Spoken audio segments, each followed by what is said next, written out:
This is the story of an English teacher in France who's teaching English for little French fourth graders.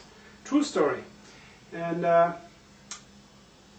exciting job, but job that has its own challenges. Getting those 10, 11-year-olds to do once a week their homework in English and do this consistently, regularly with some discipline.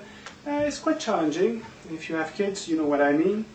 Anyway, so she's one day she has her class with one of her classes, and it was actually Thanksgiving, at the Thanksgiving time, and they had some homework to do, like coloring the turkey, that kind of things. And turns out at the beginning of the class that 7 or 8 kids, like a third of the class, have not done their homework.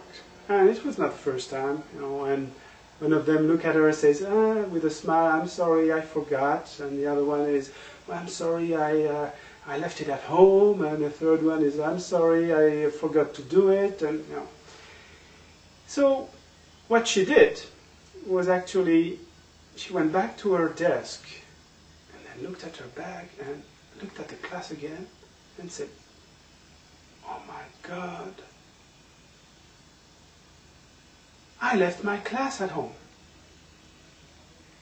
I left all my books. I forgot to bring my exercise books. We can't do anything." And then one of the kids, a smart one, at the end of the class says, "Well, we can do games." And she looks at him and she says, No, we can't do games.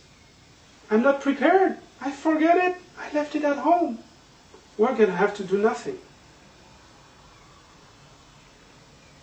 And for the next 40 minutes, she sat there in front of a class of 22, 23 kids, and looking at each other in silence. And at the end of the class, teacher got up and said, "Well, if I were one of the ones who did their homework, I'd be really frustrated. Because it's not fair that we could not do anything today, because I forgot, you forgot, everybody forgot. So I want you to write down for next time, everybody brings his homework done." And the week after, I can guarantee you, all the kids were ready, they all had their homework done, and they were all very participative in the class, and they all moved on from that point. What would you have done? Well, a lot of people could have either gone for the easy route, which is, let's do games, or become more frustrated and start, screaming, yelling, punishing. She found a third way.